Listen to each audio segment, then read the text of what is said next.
அனைவருக்கும் சலாம். மதிப்புக்குரிய பழ கருப்பையா அவர்கள் சில விஷயங்களை ஒரு வீடியோ மூலமாக கூறியிருக்கிறார்கள். அதை பற்றி நான் ஒரு சில வார்த்தைகள் கூற விரும்புகிறேன். ஜனநாயகம் உங்களுக்கு எதிரானது என்கிறார். இதை நாம் ஏற்றுக்கொள்ள முடியாது. நாம் நம் ஜனநாயக இந்தியாவில் இருப்பதில் பெருமை அடைகிறோம். 2. இஸ்லாம் பற்றி அவர் கூறியிருக்கும் விஷயங்களும் பூரணமாக சரியில்லை என்றுதான் நான் கூறுவேன். இஸ்லாம் மக்களுக்கு தேவையான சட்டங்களை கொடுக்கிறது. 3. பாராளுமன்றத்திலும் சட்ட மன்றங்களிலும் எத்தனை முஸ்லிம்கள் இருக்கிறார்கள் என்பது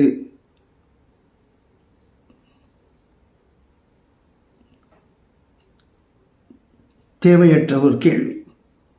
அவர்கள் என்ன பேசுகிறார்கள், எப்படி பேசுகிறார்கள், அவர் மக்களுக்காகவும் நம்முடைய நாட்டினுடைய முன்னேற்றத்திற்காகவும் என்ன பிரயத்தனங்கள் எடுத்துக்கொள்கிறார்கள் என்பது தான் முக்கியம் என்று நான் இந்த வீடியோ மூலமாக மதிப்புக்குரிய கருப்பையா அவர்களுக்கு தெரிவித்துக் கொள்ள விரும்புகிறேன்.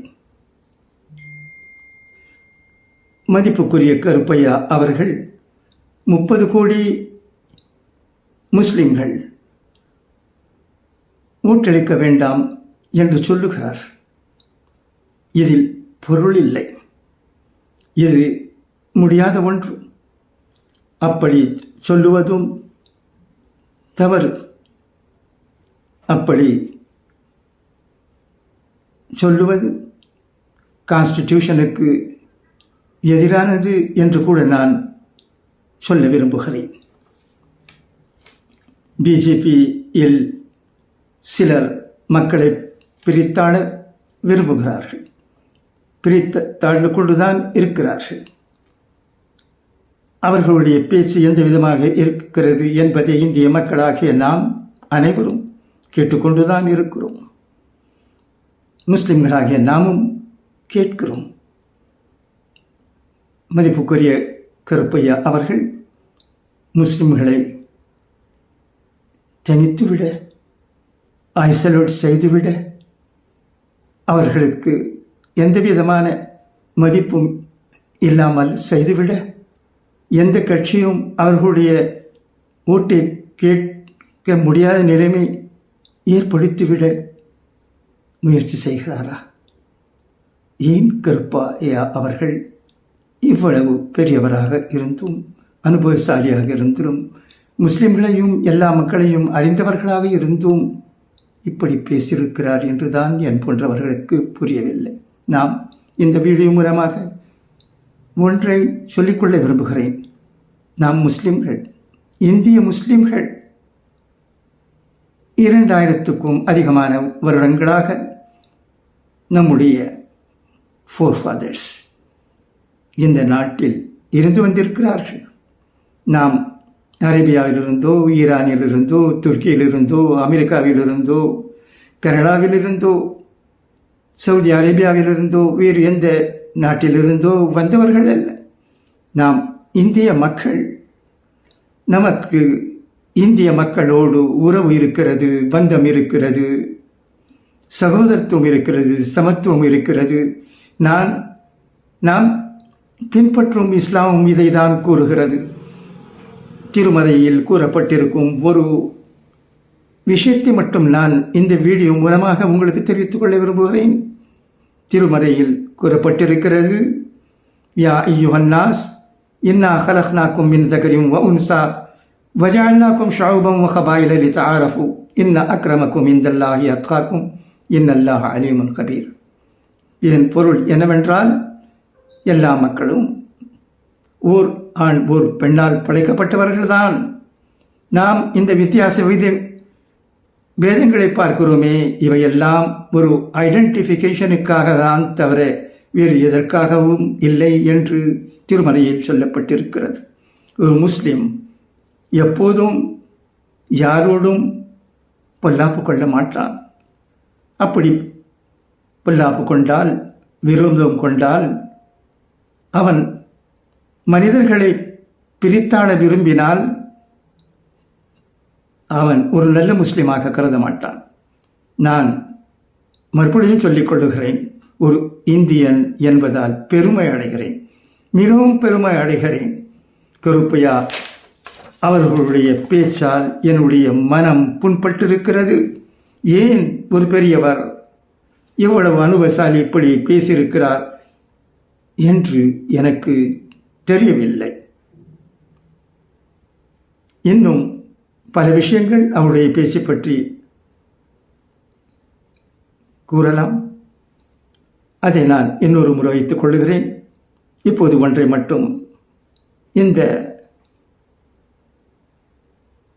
வீடியோ மூலமாக எல்லோருக்கும்,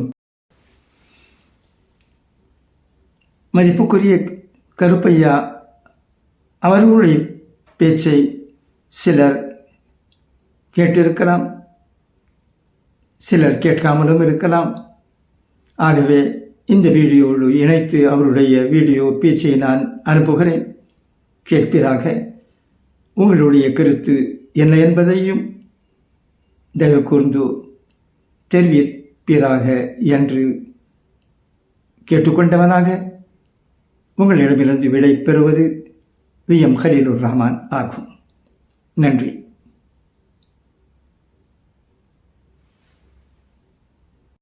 ஆக முத்தலாக் சட்டம் உங்களுக்கு எதிரானது, ஷாபானு சட்டம் உங்களுக்கு எதிரானது, காஷ்மீர் சட்டம் உங்களுக்கு எதிரானது, இப்பொழுது வக்ஃபும் உங்களுக்கு எதிராக செய்யப்பட இருக்கிறது. இப்பொழுது என்ன செய்யலாம் என்று தீர்வு மட்டும் சொல்லிவிட்டு நான் விடைபெறுகிறேன். என்றைக்கும் ஜனநாயகம் என்பது உங்களுக்கு எதிராகத்தான் இருக்கும். சிறுபான்மை மக்களுக்கு எதிரானது தான் ஜனநாயகம். ஜனநாயகம் நல்ல அமைப்பில்லை. அதுக்கு ஒரே ஒரு சிறப்புண்டு, 5 ஆண்டுகள் கழித்து மாற்றலாம் என்று. வேறு ஒரு சிறப்பும் அந்த ஜனநாயகத்தில் கிடையாது. முட்டாள்களை ஆட்சிக்கு கொண்டு வருவது ஜனநாயகம் தான்.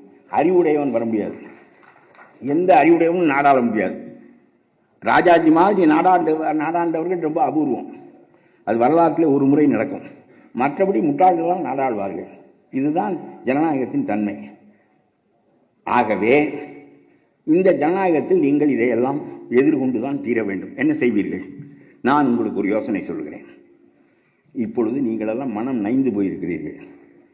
இஸ்லாம் என்பது தனித்தன்மை வாய்ந்தது. சீனாவிலே இருக்கிற முஸ்லீமும் நம்முடைய நாகூரிலே இருக்கிற முஸ்லீமும் ஒரே மாதிரியான பழக்க வழக்கத்தை கைக்கொள்ள வேண்டும், ஒரே மாதிரியான சட்டங்களை கடைபிடிக்க வேண்டும் என்று இஸ்லாம் சொல்கிறது. அவன் மகர் தான் கொடுக்க வேண்டும். சீனாவில் உள்ள முஸ்லீமும் மகர் தான் கொடுப்பான். சீனாவில் உள்ள முஸ்லீமுக்கும் தலாக் பொருந்தும். சீனாவில் உள்ள முஸ்லீமுக்கும் உங்களுக்கு என்னவெல்லாம் இருக்கிறதோ அது சீனாவுக்கும் இந்தோனேசியாவுக்கும் இந்தியாவுக்கும் பொருந்தும். ஆகவே நான் சொல்கிறேன், நீங்கள் ஒரு உலக மதத்தை சார்ந்த மனிதன். உங்களுக்கு நாடுகள் போடுகிற சட்டங்கள் பொருந்தாது. ஆகவே உங்களை தனியாக ஷரியத் சட்டத்தின்படி நேருவும் காந்தியும் மற்றவர்களும் வாழும்படி செய்தார்கள். இப்பொழுது அந்த ஷரியத் சட்டத்தை எல்லாம் தூக்கிவிட்டு பொதுமை சட்டத்தை கொண்டு வரப்போகிறார்கள். இந்த நிலையில் நீங்கள் செய்வதற்கு ஒன்றே ஒன்று இருக்கிறது. நீங்கள் இந்த அரசாங்கத்தோடு ஒத்துழைக்க வேண்டாம். நான் என்னுடைய அரசியல் அனுபவத்திலிருந்து உங்களுக்கு சொல்லுகின்ற யோசனையை சொல்லிவிட்டு விடைபெறுகின்றேன். அரசாங்கத்தோடு ஒத்துழைக்க வேண்டாம். நீங்கள் வியாபாரம் செய்யுங்கள், GST கட்டுங்கள், வருமான வரி கட்டுங்கள், சொத்துக்கள் வாங்குங்கள், சொத்துக்களுக்குரிய வரிகளை கட்டுங்கள், எல்லாவற்றையும் நீங்கள் செய்யுங்கள். ஆனால் நீங்கள் வாக்களிக்க போகாதீர்கள். இந்த ஜனநாயகம் பெருவாரியான மக்களுக்குரிய ஜனநாயகம், சிறுபான்மையினருக்குரிய ஜனநாயகம் இல்லை. ஆகவே நாங்கள் எவ்வளவு போராடினாலும் இந்த பாராளுமன்றங்களில் எங்களுக்கு எதிரான சட்டங்களை ஒரே நிமிடத்தில் நிறைவேற்றி விடுவீர்கள். நாங்கள் இதற்கு கட்டுப்பட்டுத்தான் ஆக வேண்டும் என்கின்ற நிலை இருக்கிற காரணத்தினால் நாங்கள் வாக்களித்து என்ன செய்ய போகிறோம்? 30 கோடி பேர் இருக்கிறீர்கள். இந்த நாட்டில் வாக்களிப்பதில்லை என்று நீங்கள் 30 கோடி பேர் ஒன்றாக முடிவு செய்து, ஒரு தலைமையின் முடிவு செய்து, நாங்கள் வேறு ஒரு கெடுதலும் அரசாங்கத்துக்கு செய்ய மாட்டோம், நாங்கள் வாக்களிக்க மாட்டோம், இந்த ஜனநாயகம் எங்களுக்கு உரிய நன்மைகளை செய்யவில்லை, நாங்கள் வாக்களிக்கவில்லை என்று சொல்லி நீங்கள் இருந்து விட்டால் உலகம் உங்களை கவனிக்கும். சுற்றி இருக்கிற முஸ்லீம் நாடுகள் எல்லாம் கவனிக்கும், அமெரிக்கா கவனிக்கும், பிரான்ஸ் கவனிக்கும், பிரிட்டன் கவனிக்கும், எல்லாம் கவனிக்கும். ஒரு நாட்டினுடைய 3 அல்லது 4 பகுதி மக்கள் இந்த வாக்கெடுப்பில் பங்கு கொள்வதில்லை என்று சொன்னால் அந்த ஜனநாயகம் ஊனமான ஜனநாயகம் என்று உலக நாடுகள் பேசும். நீங்கள் இப்பொழுது 4 MLA-க்களை பெற்றிருக்கிறீர்கள், 2 MP-க்களை பெற்றிருக்கிறீர்கள். எங்களுக்கும் பிரதிநிதிகள் இருக்கிறார்கள் என்று சொல்கிறீர்கள். அவர்கள் போய் என்ன செய்தார்கள்? உங்களுக்கு என்ன செய்ய முடியும்? என்ன செய்ய முடியும்? அவர்கள் சும்மா அப்துல் கலாமை ஜனாதிபதி ஆக்குவார்கள், ஆனால் உங்களுக்கு எதிரான சட்டங்களை செய்வார்கள். ஜாக்கிர் ஹுசைனை ஜனாதிபதியாக ஆக்குவார்கள், உங்களுக்கு எதிரான சட்டங்களை செய்வார்கள். ஆகவே நீங்கள் இந்த பிரதிநிதித்துவ மோசடியில் மயங்கி விடுவீர்கள். Representative nature.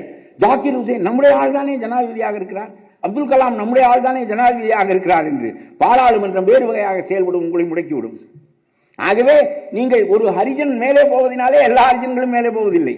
ஒரு முஸ்லீம் ஜனாதிபதி ஆவதனாலே முஸ்லீம்களுடைய சிக்கல்கள் தீர்வதில்லை. நீங்கள் இந்த பிரதிநிதித்துவ ஜனநாயகத்தில் மயங்காதீர்கள். நீங்கள் ஒன்றுமே செய்ய வேண்டாம், எல்லாம் இந்த நாட்டுக்கு கட்டுப்பட்டுருங்கள்.